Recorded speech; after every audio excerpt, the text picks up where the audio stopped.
Hello, I am Derek with Yoga for All Humans, and today's yoga pose is part of our restorative series. So if you're unfamiliar with restorative yoga, it's a much slower form of yoga where we take our time, do very gentle and restorative poses, hence the name, and we usually hold poses for about 3 to 5 minutes at a time. So today's pose that we're exploring is a reclined pigeon.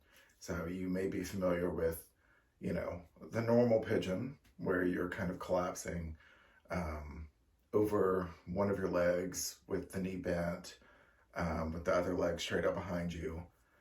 Today's version is the restorative of that. So we're going to do it on our backs, also called a figure four position.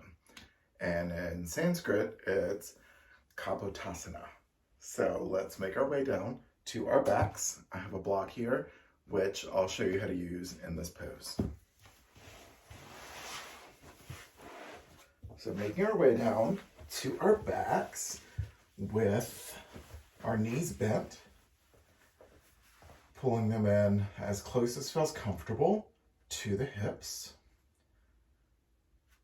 We'll take our right leg up and across the left at a 90-degree angle. The main thing for comfort is that you don't want your ankle resting directly on your knee just because that's uncomfortable. So make sure you have a little bit of comfort there. And this really is the extent of the pose. A couple adjustments that you can make here is to flex your foot, pulling your toes towards your knee. And you can also use your right hand just to place it on that right leg to help open up that hip a little bit more.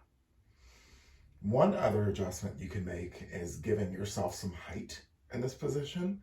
So an easy way to do that is to just come up to the ball of your foot, or you can use our trusty yoga block, place it under that left foot, and that's a much more passive way to get that height. So yogi's choice, it's totally up to you what different positions you want to take here. But if you think about the positioning of our legs with our hip opening up, this is very similar to the benefits you would receive in a pigeon pose, but without a lot of the effort, and it's a lot more protective for your knees. So if you ever offered a pigeon pose in class, you can do restorative pigeon. Hope that helps.